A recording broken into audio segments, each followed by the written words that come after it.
Primeira carta de Paulo para Timóteo. Paulo passou muitos anos viajando e agregando novas igrejas e desenvolveu uma grande equipe de colaboradores nessa missão. Timóteo foi um desses. Paulo foi até a cidade de Listra uma vez e conheceu as fiéis mãe e avó de Timóteo. Ele ficou impressionado com a paixão e devoção de Timóteo a Jesus. Assim, Paulo o orientou por muitos anos e, em dado momento, começou a enviá-lo em missões para diferentes igrejas. E Paulo ouviu falar sobre um grupo de líderes que se infiltraram na igreja influente em Éfeso. Eles estavam espalhando mensagens errôneas sobre Jesus e o que significa segui-lo. Ele enviou Timóteo para confrontar esses líderes e restaurar a ordem nessa igreja. Depois que Timóteo chegou lá, Paulo enviou essa carta para acompanhar e instruí-lo no cumprimento dessa missão. A carta tem um conceito muito legal. Há uma comissão de abertura e encerramento da carta dada a Timóteo para ele enfrentar esses líderes e sua má teologia. E essas comissões cercam duas grandes seções centrais que estão cheias de instruções extremamente práticas sobre os problemas que Timóteo enfrentou na igreja de Éfeso. E, finalmente, todas essas seções são interligadas ou finalizadas por uma série de 3 poemas, onde cada um exalta Jesus ressuscitado como o Rei do mundo. Vamos nos aprofundar para ver como funciona. Paulo começa lembrando como ele enviou Timóteo a Éfeso para confrontar esses líderes que estavam espalhando seus ensinos estranhos. E ele descreve como esses caras são obcecados com a especulação da Torá, especificamente das primeiras histórias e genealogias do livro de Gênesis. E como veremos, eles desenvolveram todo tipo de ensinos estranhos sobre comida, casamento e sexo que não eram consistentes com os ensinamentos de Jesus ou dos apóstolos. Ele até nomeia alguma dessas pessoas, como Alexandre e Himeneu, e descreve como o ensino deles dividiu a igreja e gerou controvérsia. E Paulo diz que esse é realmente o primeiro sinal claro de que o seu ensino é distorcido. Quando o ensino cristão genuíno é seguido, é fiel ao caminho de Jesus e resulta em amor e fé genuína. Ele diz que, de qualquer maneira, o propósito da Torá não é alimentar a especulação. Pelo contrário, o seu propósito é expor a verdade sobre a condição humana, como aconteceu com Paulo. O ensino correto da Torá levará as pessoas a ver a graça de Deus revelada no Messias, que veio para salvar pessoas pecadoras e imperfeitas. Assim, Paulo termina com um poema que honra o Rei Jesus acima de tudo e instrui Timóteo a calar esses homens e os seus falsos ensinos. Então, ele aborda problemas muito específicos nessa igreja que foram causados pelos falsos mestres. Primeiro de tudo, ele instrui Timóteo a realizar reuniões regulares de oração na igreja para orar pelos líderes governantes de Roma e pela paz, porque a paz na terra cria um cenário ideal para os seguidores de Jesus continuarem espalhando a sua mensagem sobre o Deus da paz, que quer que todas as pessoas sejam salvas. O Deus que enviou Jesus como o único mediador para dar a sua vida pelo resgate de todas as pessoas. Em comparação com os falsos mestres, Paulo lembra a Timóteo que Deus quer salvar o mundo inteiro. E a oração vai manter isso na frente das suas mentes. Paulo também aborda problemas relacionados com homens e mulheres que estão sendo influenciados por esses líderes corruptos de Éfeso. Ele primeiro cala um grupo de homens que está sendo arrastado para as disputas teológicas raivosas iniciadas pelos professores. Ele diz que esses caras devem aprender a orar. Então ele confronta um grupo de mulheres ricas na igreja que estavam tratando as reuniões de domingo como um desfile de moda. Elas se vestiam de maneira tão sofisticada que envergonhavam a maioria das pessoas que não podiam pagar por um guarda-roupa daquele.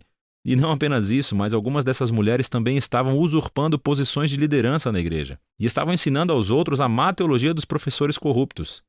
Então Paulo cala essas mulheres. Ele diz que elas não devem ensinar ou liderar na igreja. Então ele prossegue para explorar a história de Adão e Eva e a serpente de Gênesis capítulo 3. Agora, essa é uma daquelas partes da carta de Paulo onde, como Pedro disse, é meio difícil de entender o que ele quer dizer. Existem muitas opiniões diferentes sobre o que Paulo quis dizer aqui. Alguns acham que Paulo está proibindo as mulheres de ensinar ou liderar homens em qualquer igreja, e que seus comentários sobre Adão e Eva se referem a como Deus ordenou que somente os homens sejam líderes na igreja. Há outros que pensam que Paulo está proibindo as mulheres de terem autoridade de liderança sobre os homens de uma igreja.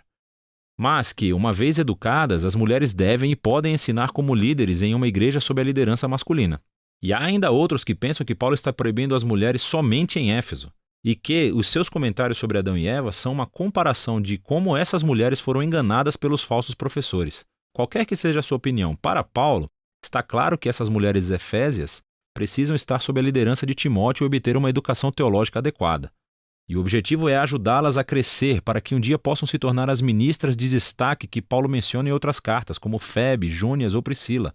Paulo continua abordando essa crise na liderança. e ele chama Timóteo para nomear uma equipe pequena e saudável de maridos e pais que irão agir como anciãos ou administradores para a igreja. Esses devem ser homens de caráter e integridade excepcionais e trabalharão ao lado de uma equipe de diáconos. É uma palavra grega que significa servo. Esses são homens e mulheres que realmente lideram os ministérios da igreja e devem ter o mesmo tipo de caráter que os anciãos. Juntos, essas pessoas devem ser conhecidas pelos relacionamentos saudáveis que têm com suas famílias, porque isso demonstrará a sua capacidade de liderar na igreja, que é a família de Deus. E a maneira que eles vivem em comunidade deve ser consistente com a história de Jesus. O que é explorado no poema de encerramento sobre a sua encarnação, a sua morte, a sua ressurreição, a sua exaltação como rei e, em seguida, a propagação de sua nova família em todo o mundo. O segundo grupo de instruções de Paulo para Timóteo é novamente muito específico para os problemas causados por esses maus líderes. Primeiro, ele corrige a sua teologia ruim. Eles têm dito às pessoas para pararem de comer certos tipos de alimento, muito provavelmente carne, e pararem de se casar, o que Paulo acha ridículo. Então ele vai a Gênesis 1 e lembra a Timóteo que toda a criação de Deus é muito boa, incluindo a comida e o casamento. Tudo deve ser recebido com gratidão por aqueles que conhecem e agradecem ao Criador. Paulo então passa a abordar problemas sobre o cuidado da igreja com as viúvas. O que estava acontecendo é que esse ministério muito importante estava sendo usurpado pelas viúvas mais jovens e ricas, provavelmente as mesmas mulheres problemáticas do capítulo 2. Elas se inscreveram para o apoio da igreja, mas depois passavam seus dias dormindo com outros homens, espalhando fofocas e prejudicando a reputação da igreja na cidade. Paulo não tolera isso. Ele diz que somente as viúvas mais velhas, que não têm qualquer outro suporte familiar, qualificam. Essas a igreja deve mostrar o amor e a generosidade de Jesus. Paulo então aborda problemas que existem entre alguns homens mais velhos na igreja, e Timóteo deve respeitar a idade deles, mas não o seu mau comportamento, que parece estar relacionado com o álcool. Eles estão prejudicando a reputação da igreja em Éfeso e por isso Timóteo deve, em amor, confrontá-los a fazer com que renunciem à sua função, se estiverem em posição de liderança. Paulo acrescenta essa nota interessante, dizendo que isso não significa que o próprio Timóteo nunca deva beber. Considerando seus problemas de estômago, ele provavelmente deveria tomar um copo de vinho todas as noites com o jantar. Paulo então aborda um problema entre os escravos cristãos. Alguns deles estavam desrespeitando seus mestres cristãos. O evangelho cria igualdade entre os seguidores de Jesus. No entanto, Paulo acha que a igualdade precisa ser implementada de maneira estratégica, sem comprometer a missão e o testemunho da igreja. Se os cristãos se associarem às rebeliões de escravos, eles estão comprometidos. A transformação cristã da família romana teve que ser implementada estrategicamente para que os vizinhos pudessem ser persuadidos e não repelidos por essa nova visão de família de Deus. Finalmente, Paulo encerra a carta exortando Timóteo mais uma vez a confrontar os líderes corruptos. Paulo expõe aqui os seus objetivos de ganharem muito dinheiro acumulando seguidores e cobrando-lhes taxas altas pelo seu ensino. Esses professores estão traindo Jesus e a sua mensagem de contentamento e uma vida simples. Assim, Paulo instrui os ricos cristãos de Éfeso a se tornarem ricos em boas obras e generosidade, para serem pessoas que submetem todos os seus recursos ao Rei Jesus. E é ele quem inspira o poema final sobre como ele é verdadeiro rei acima de todos os outros reis. 1 Timóteo é uma carta muito importante. Ela nos ajuda a ter uma visão holística da natureza e missão da igreja. Então, aquilo em que uma comunidade de Jesus acredita irá influenciar diretamente como essa comunidade vive e se comporta em sua cidade. Assim, a sua teologia, as crenças, devem ser constantemente criticadas e formadas pela Escritura e pelas boas novas de Jesus. E a maneira como a igreja é vista pelo público é algo também muito importante para Paulo. Todos os cristãos devem ser conhecidos como pessoas cheias de integridade, conhecidas por boas obras, conhecidas por servir os pobres e os mais vulneráveis, e tudo isso por devoção ao Rei Jesus que foi ressuscitado. É disso que se trata 1 Timóteo.